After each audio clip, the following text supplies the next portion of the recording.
이제 가면 그로우드 비즈니스 측면에서 제가 이제 엔터프라이즈 포털 하나를 이렇게 말씀드리고 갈 건데, 이게 이제 지금은 뭐 일본화가 많이 됐어요, 대기업에서는. 근데 과거에는 그렇지 않았거든요. 이게 어떤 효과가 있냐면, 모든 그 조직 내 사업장들이 아침에 355페이지 아침에 출근을 해서 맨 처음 접속하는 화면이 이 화면이에요. 이 화면을 통해서 우리 회사에서는 어떤 일이 일어나고 있는지를 한꺼번에 다 아는 거예요. 그 다음에 여기에다가 뭐를 붙여놓는다? 우리가 아까 BPM 이야기했었잖아요. BPM 툴이 이 안에 들어가 있어요. 그래서 이 포탈에 여기 지금 결제로 되어 있는 내가 할 일이 여기 그냥 바로 떠요. 그리고 여기에서는 시스템이 사실 뒤에는 많이 있기 때문에 그 시스템별로 내 계정이 다 따로따로잖아요. 근데 여기에다 뭘 붙여놓느냐? 싱글 사인온을 붙여놔요. 그래서 한 방에 한 번만 로그인하면 나머지 시스템을 전부 통과할 수 있게 만들어 놨어요. 그렇기 때문에 여기서 클릭을 하면 다른 시스템 건들이 올라와 있어서 클릭하면 그 시스템 화면을 여기서 불러올 수가 있어요. 그렇게 해서 마치 여러 개의 시스템을 내가 한 시스템에서 쓰는 것처럼 만들어 놓는 거예요. 이렇게 되면은 실제로 기업의 커뮤니케이션 속도, 커뮤니케이션 지체가 다 없어지기 때문에 실제로 엄청나게 효과가 있다. 이미 구축해 놓은 데서는 잘 효과를 못 느끼지만 없는 데하고 비교하면 어마어마한 효과가 있다는 거. 그 다음에 이제 TTB 쪽으로 가면 RTA 이야기가 많이 나와요. 리얼타임 엔터프라이즈라는 거고요. 이제 가트너가 만들어 놓은 이제 사이클론 모델이라고 해서, 사이클론은 이제 폭풍이잖아요. 태풍, 폭풍 뭐 이런 건데, 전 구성원이 계층별로 리얼타임 실시간으로 움직이는 기업이 돼야 된다, 이제 그런 얘기예요. 그래서 리드 경영층이죠. 매니지 관리자층, 그다음 오퍼레이트, 여기는 뭐예요? 생산 조직들이에요. 그래서 각각이 리더십 레벨에서는 뭘 할 거냐? 전략, 비즈니스 역량 개발, 매니지 레벨, 기회 개척, 그다음에 이협이나 변화에 민첩한 어떤 대응, 오퍼레이션 레벨, 고객 서비스 개선, 재고 감소, 위험 축소, 이런 식으로 해서 전방위적으로 같이 회오리 바람 불듯이 움직여라. 그렇게 하려고 하면 어떻게 해요? 정보는 사실은 고급 정보가 있고요. 마이너한 정보들, 정보 계층이 있어요, 원래는. 그런데 경영층이 뛰어난 이유는 고급 정보를 많이 보고받아서 그런 거예요. 맞죠? 그런데 리얼타임 엔터프라이즈로 가게 되면 그러한 정보들을 전방위적으로 동시에 다 공유를 해버려야 돼요. 그렇게 되면 방향성이, 지금 여기서 가리키는 방향성이 무엇인지를 실시간으로 다 공유를 해주면 전 구성원이 그거를 바로바로 보면서 일을 한다는 거예요. 그런데 과거의 방식은 그게 아니라 여기서 회의, 집합, 그러면 관리자들이 가서 회의를 해. 관리자들이 거기서 뭐라고 막 말하면 받아 적어, 그죠? 받아 적은 걸 가지고 가서 모여. 팀원들 모아. 가지고 막 그거 가지고서 이제 전파해. 그러고 나서 움직이면은 여기서 말한 것들이 뭐예요? 타고 내려가는데 시간이 한참 걸려요. 그런 다음에 막 내려가는 과정에서 어떻게 돼요? 왜곡이 돼버려요. 그러면 실시간 기업이라는 건 뭐예요? 고객에 대응할 때 마치 100만 명이 움직일 때도 한 사람이 움직이는 것처럼 움직이라는 거예요. 근데 그런 방식으로 전달하면은 그게 되겠어요? 안 되겠죠? 그러려고 하면 어떻게 해야 되느냐? 시스템을 통해서 공유하는 방법밖에 없는 거예요. 그래서 RT를 한다라고 하는 것은 이렇게 많은 시스템을 기업 내부에 붙여놓는 거예요. 진짜 시스템 개수 많죠? 그래서 이제 저런 방식으로.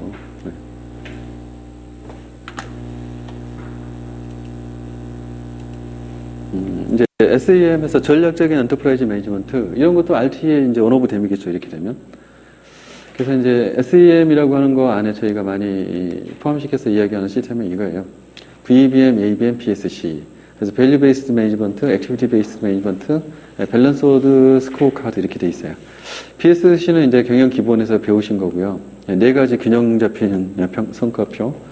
그 다음에 ABM, 액티비티 베이스드 매니지먼트는 뭐냐? 이거는 기존의 원가 개념을 우리가 사람, 인건비, 그 다음에 부품비 이런 것들을 막 종합해가지고 원가 개념을 갖고 있었어요. 그런데 이게 틀렸다는 거예요. ABM 뭐냐? 그게 아니고 우리가 이제 프로세스 단위로 전부 어프로치를 하잖아요. 그럼 프로세스에서 일어나는 액티비티 하나하나가 원가라는 거예요. 그래서 프로세스를 쭉 분석해서 나래비를 세워놓고 프로세스별로 투입되는 시간과 그 다음에 거기에 투입되는 자원, 이것들을 프로세스별로 전부 식별하는 시스템을 만들어요. 그런 다음에 불필요한 프로세스를 찾아내서 그 프로세스를 없애요. 그럼 그 프로세스에 매달린 인건비며 자원이 전부 날아가죠. 이거를 통해서 원가 절감을 실현하겠다. 액티비티 베이스드 매니지먼트. 그 다음에 밸류 베이스드 매니지먼트, VBM은 뭐냐.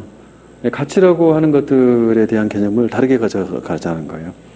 이제 자본을 가져다가 이렇게 투입을 해서 결국은 비즈니스를 하는 건데, 오너 입장에서는 그 자본을 가져다가 은행에 넣어놨을 때 이자돈, 기회비용이죠, 사실은.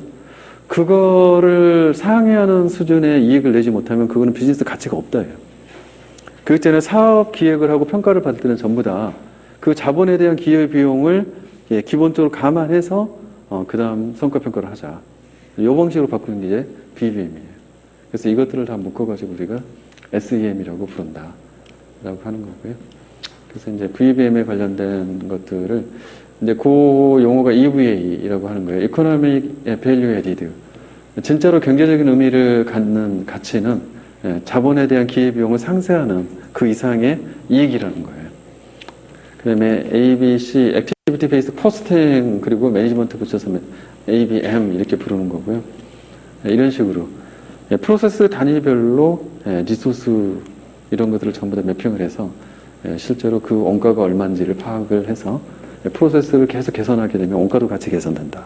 이렇게 보는 시스템이에요. 저런 거를 도입을 하려면 굉장히 힘들겠죠. 뭐 BSC 요거는 이제 4개 균형 잡힌 관점으로 기본 과정에서 봤던 거예요. 해서 BSC 기반으로 하게 되면 기업의 상위 목표가 개인 수준까지 드릴다운돼서 모두가 하나의 목표를 바라보고 갈 수 있다. 뭐 이런 얘기고요.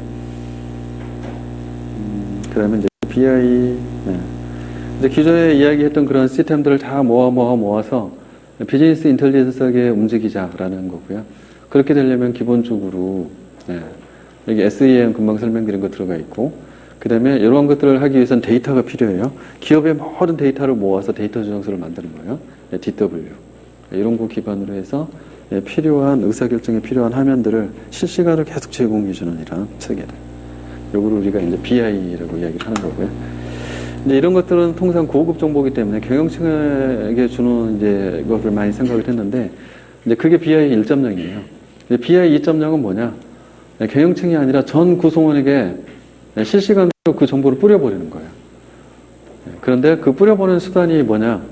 개인의 휴대폰, 그 다음에 스마트폰, 그 다음에 개인의 메일 계정, 모든 걸 동원해서 다 뿌려버려요.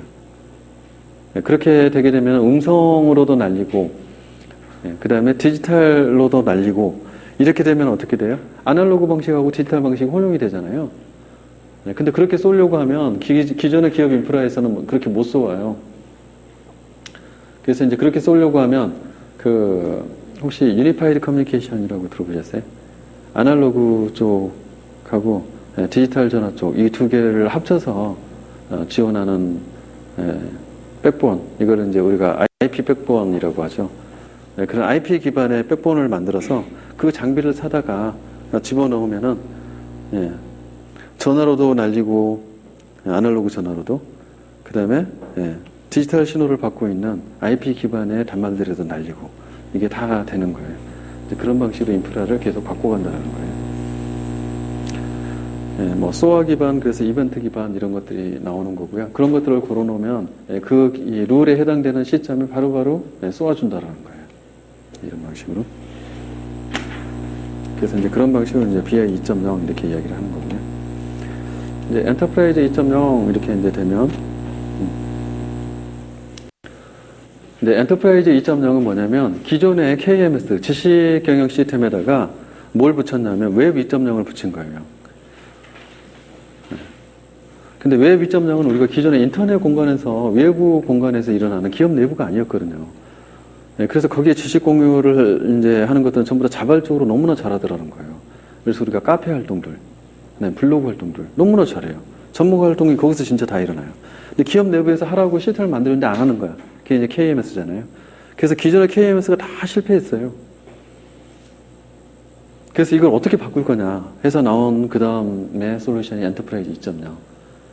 그래서 기존의 KMS에다가 이런 기능들을 가진 서치, 통합 검색, 링크, 그 다음에 오서링, 블로그나 익히 이런 거, 그 다음에 태그, 그 다음에 익스텐션, 시그널, 이거 시그널은 뭐야? 자동으로 막 이렇게 RSS 피드백 주는 거 있죠. 이런 기술들을 전부 다 붙여가지고 이게 웹 2.0이거든요. 그래서 외부 인터넷에서 활동하는 것처럼 기업 너비에서 활동해봐 해서 이걸 다 주는 거예요. 이런 체계로 움직이는 걸 우리가 엔터프라이즈 2.0이라고 한다. 그래서 이 앞자를 따서 SLATES, 슬레이트라고 불러요. 그래서 아키텍처를 이제 엔터프라이즈 포탈 자체에다가 지금은 이 KMS 이제 붙여서 엔터프라이즈 2.0을 붙여놓은 거죠. 이런 경우는 엔터프라이즈 날리지 포탈, 그래서 EKP 이렇게 부르기도 해요. 그런 패키지화된 솔루션들이 이미 다 있다라는 거고요. 이제 여기까지 하면 뭐 RTB, GTB, TTB 중요한 것들을 말씀을 드렸고요. 이제 산업 솔루션 이렇게 돼 있는데요. 요거는 공공금융 제조 이 부분에 대해서는 이제 전자정보 같은 경우에는 425페이지. 전자정보 같은 경우에는 한국전산원 중심으로 해서 공공 쪽의 행정정보화를 추진을 쭉 해왔던 거예요. 그래서 지금은 이제 전자정보